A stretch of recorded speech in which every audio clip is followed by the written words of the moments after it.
मात्र 19 वर्ष बयस पुओ सीमारे चाकरी पाइथिला। हेले माँ भावे से भी प्रथमे भय करथिले। आशा थिला बड़ पुओ तांकर बाहासा हेबो, घर संसार करिबो, से नाती नातुणी देखिबे, आउ शेषरे ता कांधरे राम नामर शब्द शुणी से चली जिबे। किंतु नियतिर कठोर नियम किछि भिन्न थिला। मात्र 25 वर्ष बयस पुओ सीमारे जीवन देदेला। सिग्नल मैन भावे ड्यूटी करुथिबा बेले आतंकी गुली रे टली पड़िले शहीद मनोरंजन साहू। हेले माँ मन कौन बुझे? ए घटना को दीर्घ 22 वर्ष बीतिलाणी, तथापि आज भी सजल से स्मृति। विशेष दिन में जुलुजुलु दिशे पुओर जीवंत प्रतिछवि। बड़ पुओ परा प्रथम संतान को गर्भरे धरी बड़ करी ताकू एडेरु एडे करथिले। केमिति भूलिबे से अपासरा दिन? तेबे शहीद मनोरंजन साहू को मां को ठारू आसंतु सुनिबा से दिनर सेई छातीथरा कहानी। दही गुड़ खुआई माँ छाड़ीथिला पुओ को पुणी थरे पुओ कोल को फेरी आसीबो बोली। हेले के जानिथिला आउ जणे माँ पाई देश मातृका पाई पुओ शहीद हे जिवो। से माँ पाई जीवन दे आउ गोटे माँ को गर्व अनुभव करेबो बोली के जानिथिला? तेबे एमिति जणे माँ जे गर्व तो करती, तथापि कोल शून्य होगा परे आज पर्यंत दीर्घ 22 वर्ष धरी से कांदी आसुछंती। कोल शून्य होइछि, गर्वरे अछंती, तथापि भी लुह झरेबा आज पर्यंत बंद होइनी। एमती जणे मां को आमे भेटिबा को आछिछु बेगुनिया पर्यंत। से होउछंती शहीद मनोरंजन साहू को मां प्रमिला साहू। मातृत्व दिवस अवसर रे आमे तांकठु किछि सुनिबा जे अन्य मां मानकु से कोन वार्ता देबे, अन्य पुओ मानकु देश मातृका पाई कौन वार्ता देवे। माँ आपण को स्वागत करुच्ची प्रथमे ओडिशा भास्कर लाइव को। जानी आपण बहुत कष्ट रे अछंती, तथापि आपण को किछि प्रश्न पचारि क्षमा मागी नउची। सेति जेतेबेले पुओर शहीद खबर घर को आसिला सेतेबेले आपण कोठी थिले, कोन करूथिले? सेतेबेले देउळे थिली, वर्षा होउथिला, बसी थिली। मो भाई भाउज आसिक पहुँचले। वर्षा हो कहली एत जोर वर्षा हो कौन एम आसिले, छानिया हो गली। तापर ये पुओ शहीद हवा कथा शुणिली। से जहाँ अवस्था होता मुझे कहीपर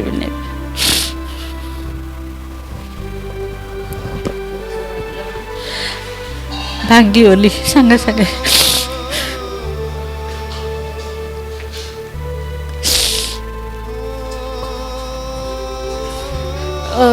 आपणक पुओ मात्र 19 वर्ष बयस रे चाकरी पाइथिले। सेतेबेले आपण जानिथिबे जे एही चाकरी रे होय तो केतेबेले भी जीवन जाई पारे, होय तो केतेबेले भी आपण पुओ को हरे दी पारंती। तथापि आपण सेतेबेले मना करथिले कि पुओ को? ना, मना करलिनी। से सुनलानी मो कथा, सुनलानी। से कहला कोन हबो, किछि होनी। पुओंकर प्रथमरु इच्छा थिला कि से आर्मी रे चाकरी करिवे? हाँ, तार इच्छा थिला। जेतेबेले मात्र 24 वर्ष बयस बा 25 वर्ष चली थिला, आपण जेमती कहूथिले, सेतेबेले विवाहर कथा उठुथिला, किंतु मना कला। कहला जम्मू काश्मीर रे मो ड्यूटी पड़ुची, मु बाहा हेबिनी एबे, जम्मू काश्मीर फेरले बाहागर हो। जेतेबेले पुओर शहीद हेबा खबर आसी पहुँचला सेतेबेले तो फोन रो व्यवस्था एते भी नथिबो होय तो, किंतु सेतेबेले जेतेबेले आपण को केतेबेले जणा गला ना आपण जानि पारथिले? ना, मु जानि नथिली। मु दिन 4टा बेलू को जानली। मो भाई भाउज आसी पहुँचले। रणपुर उठी मौसा थिले, सेठी फोन कला ऑफिस की। सी जाणी सांगे सांगे भुवनेश्वर पळेले। मो भाई भाउज को पठे देले, कहले कि सी सुनला मात्रे मर जीवो, आ तमे जा ताकू जगिकी रहइबो। मो भाई भाउज 15 दिन मते जगिकी रहिले। भाई भाउज सब बंधु बांधव पलि आसिले, मत जगिकी रहिले। से जहाँ इच्छा होता है, आ कौन कहीकि लाभ ना। आम दांड दुआर गोटे कूओ थाए, मो इच्छा होता है मुझे डेई पड़ी से कूओ।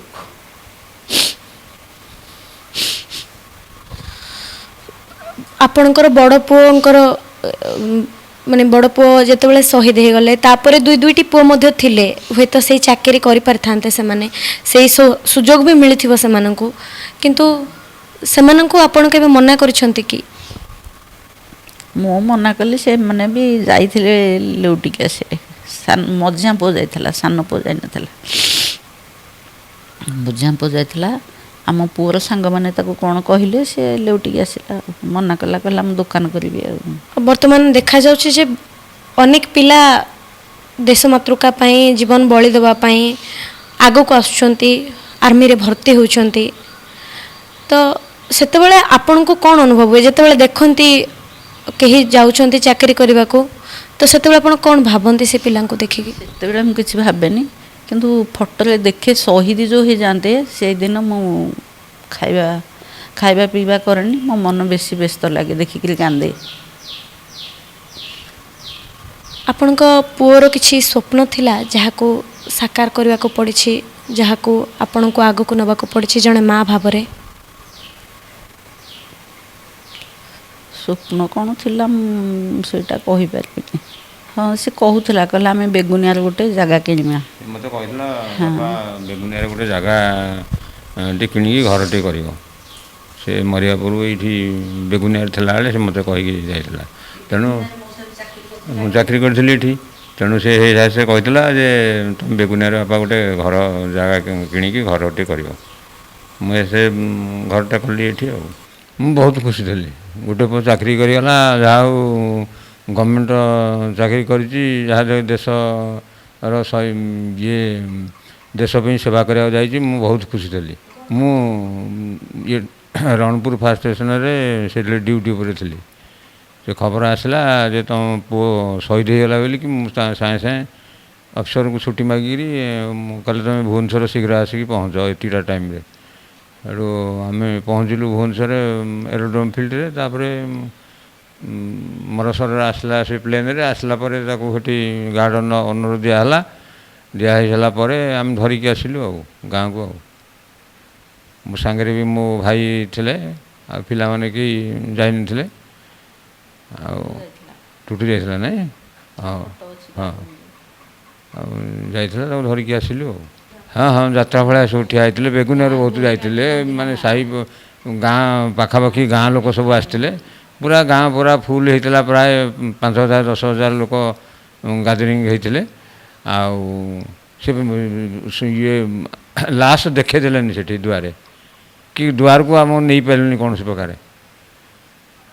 ଏତେ ଗହଳି ହେଇଥିଲେ।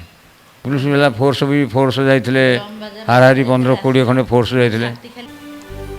2001 ଜୁନ୍ 10 ତାରିଖ ଯେତେବେଳେ ତାଙ୍କର ଶହୀଦ ହେବାର ଖବର ଆସିଲା, ସେତେବେଳେ ଆକାଶ ବି କୋହ ଚାପି ପାରିନଥିଲା।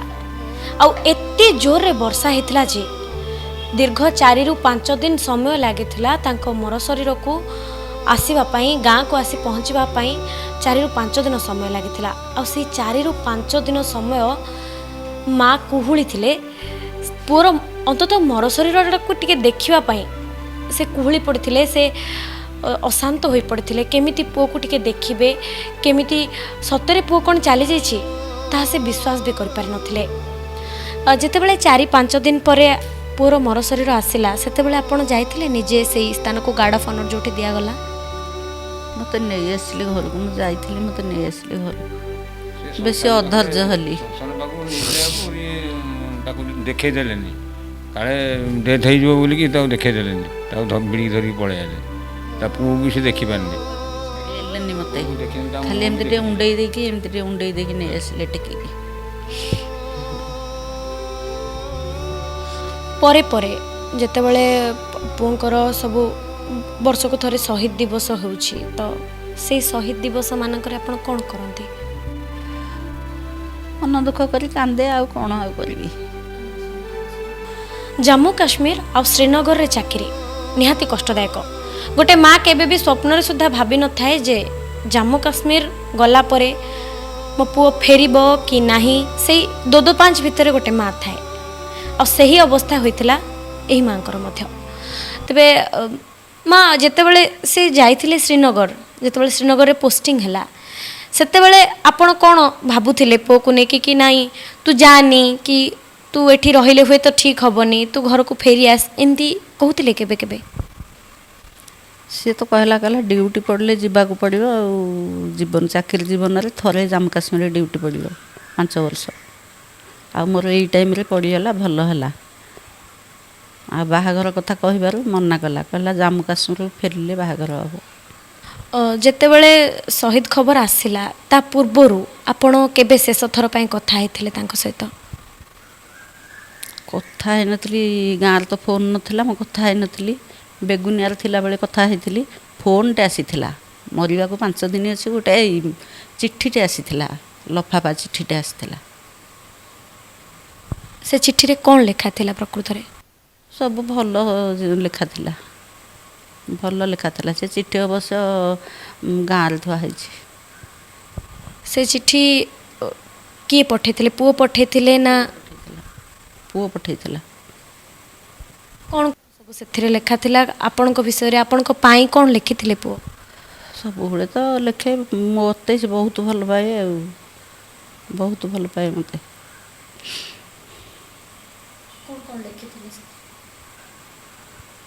ଭାଇମାନଙ୍କୁ ଲେଖିଥିଲା ଭଲ ମନ୍ଦ, ଆଉ ମୋତେ ବି ବୁଝେଇକି ଚିଠି ଲେଖିଥିଲା। ଆଉ 5 ଦିନ ପରେ ମଲା, ଆଉ ଚିଠି ଆସିବା 5 ଦିନଠି ମରିଲା।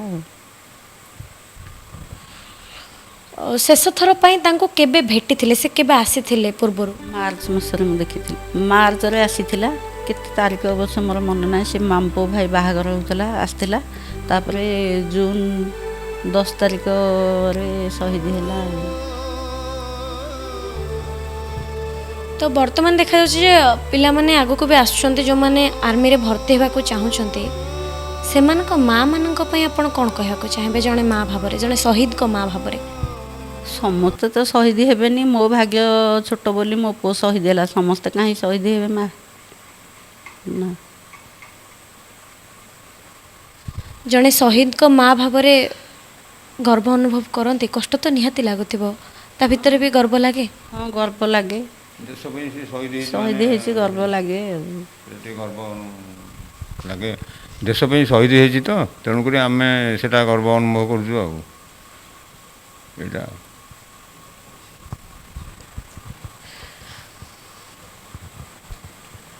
ବେଳେବେଳେ ପୁଅର ଯେମିତିକି ଜନ୍ମଦିନ ବା ଶହୀଦ ଦିବସ, ତାଙ୍କର ଶହୀଦ ହୋଇଥିବାର ଦିନ ଆସିଲେ ଆପଣ ସେଇ ଦିନ ଗୁଡ଼ାକରେ ପ୍ରକୃତରେ ଝୁରୁଥିବେ ନିହାତି। କାନ୍ଦ ଲାଗେ, ମନେ ପଡ଼େ। ଆଗକୁ ଯେଉଁ ପିଲାମାନେ ଚାକିରି କରିବାକୁ ଯାଉଛନ୍ତି ସେମାନଙ୍କୁ ଆପଣ କ'ଣ ବାର୍ତ୍ତା ଦେବେ? କ'ଣ ଶିଖିବା ଦରକାର ପ୍ରକୃତରେ? ଚାକିରି କରିବାକୁ ଯାଉଛନ୍ତି, ଯାଆନ୍ତୁ।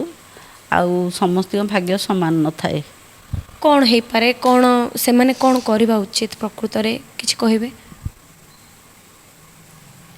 ସତର୍କ ହେଇକି ଚଳିବାକୁ ପଡ଼ିବ ଟିକେ। ଆଉ ଯେମିତି ଆମେ ଶୁଣୁଥିଲେ ଯେ ସେ ବର୍ତ୍ତମାନ ସମ୍ପୂର୍ଣ୍ଣ ବାକ୍ରୁଦ୍ଧ ହୋଇସାରିଛନ୍ତି। ଦୀର୍ଘ 22 ବର୍ଷ ଧରି ସେ କୋହ ଚାପି ଆସିଛନ୍ତି। ଯେଉଁ ପୁଅ ତାଙ୍କୁ କାନ୍ଧ ଦେଇଥାନ୍ତା ବୋଲି ସେ ଜନ୍ମ କରିଥିଲେ, ସେଇ ପୁଅର ମୃତଦେହ ଦେଖିବା ସତରେ ଗୋଟେ ମା' ପାଇଁ ଖୁବ୍ କଷ୍ଟକର। ସେ କଷ୍ଟକୁ ସେ ସାମ୍ନାରେ ଦେଖିଛନ୍ତି। ହଁ, ଲୋକମାନେ ତ କୁହନ୍ତି ତାଙ୍କୁ ଗର୍ବ କରିବା ଉଚିତ, ଗର୍ବ କରିବା ଉଚିତ। ହୁଏତ ସେ ମଧ୍ୟ ଗର୍ବ କରୁଥାଇ ପାରନ୍ତି, ଯେହେତୁ ସେ ଜଣେ ଶହୀଦଙ୍କ ମା'। ତଥାପି ମା' ତ ମା' ନା, ମା' ଭାବରେ ତ କଷ୍ଟ ଲାଗୁ ହିଁ ଥିବ। ଆଉ ସେଇ କଷ୍ଟକୁ ସେ ଚାପି ଅନ୍ୟମାନଙ୍କ ସାମ୍ନାରେ ନିଜ ଗର୍ବର ଦ୍ୱାହି ଦେଇଛନ୍ତି। ଦୀର୍ଘ 22 ବର୍ଷ ଧରି ମାତ୍ର 24-25 ବର୍ଷର ଗୋଟେ ପୁଅର ମୃତ୍ୟୁ ଦେଖିବା ଆଉ 22 ବର୍ଷ ଧରି ଚଳିବା ତାଙ୍କ ପାଇଁ ଖୁବ୍ କଷ୍ଟକର ହୋଇଛି। ଯେଉଁଥିପାଇଁ ସେ ବର୍ତ୍ତମାନ କହିବାକୁ ଗଲେ କଥା କହିବା ବି ଭୁଲି ଯାଇଛନ୍ତି, ଆଉ ଯେଉଁଥିପାଇଁ ସେ ନିଜ କଷ୍ଟକୁ ବି ଶବ୍ଦରେ ବୟାନ କରିପାରୁନାହାନ୍ତି। ତେବେ ମାତୃତ୍ୱ ଦିବସ ଅବସରରେ ଆମେ ଜଣେ ଏମିତି ମା'ଙ୍କ ପାଖକୁ ଆସିଛୁ ଯିଏକି ନିଜ ପୁଅକୁ ଆଉ ଜଣେ ମା' ପାଇଁ, ଦେଶ ମାତୃକା ପାଇଁ ଜୀବନ ବଳି ଦେବା ପାଇଁ ଉତ୍ସର୍ଗ କରିଦେଇଛି। ନିଜ କୋଳ ଖାଲି କରିଦେଇଛି। ସେଇ ମା' ମାଟିରେ ତା ରକ୍ତ ବୁହାଇ ଦେଇଛି। ନିଜ ରକ୍ତର ଜନ୍ମ ହୋଇଥିବା ପୁଅକୁ ସେ ମା' ମାଟି ପାଇଁ ଏମିତି ଛାଡ଼ି ଦେଇଛି। ତେବେ ଏଇ ମା'ଙ୍କ ଠାରୁ ଆମକୁ ଏଇ ଶିକ୍ଷା ନେବାର ଅଛି ଯେ ଦେଶ ମାତୃକା ଠାରୁ ବଳି ଅନ୍ୟ କେହି ବି ନୁହଁ। ମା' ପାଇଁ ତ ଆମେ ସମସ୍ତେ କାମ କରନ୍ତି, ହେଲେ ସେଇ ମା' ଗର୍ଭରୁ ହିଁ ସେମିତିଆ ପୁଅ ଜନ୍ମ ହୋଇଥାନ୍ତି ଯେ କି ଦେଶ ପାଇଁ ଜୀବନ ବଳି ଦେଇପାରନ୍ତି। ଆଉ ସେ ଶହୀଦ ମନୋରଞ୍ଜନ ସାହୁଙ୍କ ମା', ଯେ କି ବର୍ତ୍ତମାନ ପୁଅର ପରିଚୟ ଅନୁସାରେ ପରିଚିତ ହେଉଛନ୍ତି। तेबे आमे आशा करिबु जेउमाने भी आर्मी रे भर्ती हेबाकू जाउछंती सेमाने सेतिकी मनोबल दृढ़ रखंतु हुए तो कौनसी मुहूर्त रे भी मृत्यु आसीपारे कहा ललाटरे लेखा अछि मृत्यु ताहा केही भी जानि न थाई पारंती किंतु सेई मुहूर्त रे जेतेबेले आपणको घर को खबर आसुछि तो प्रथम कथा निज घर को मध्य से शक्ति और से सामर्थ्य दिंतु जो शक्ति और सामर्थ्य नहीं आपण सीमा को लड़िबा को जाउछंती से शक्ति निज परिवार को मध्य दिंतु जेमिति कि आपण को परे मध्य निज परिवार सेतिकी संगठित हो रही पारिबो और सेतिकी शक्तिर सहित आपण को मृत्यु को आपण को शहीद हवा परे मध्य सामना करि पारिबो। तेबे এই कार्यक्रम चालू रहिबो अन्य अतिथिंक सहित देखाबा मातृत्व दिवसर शुभेच्छा सहित पुणी थरे देखाबा बेगुनियार कैमरा पर्सन गगन का सह श्रीमा Satpathy Odisha Bhaskar. Vajiram IAS Academy citing offer on this Utkal Divas. Scholarship test for IAS and OS coaching. An attractive discount of 60% off. Register now.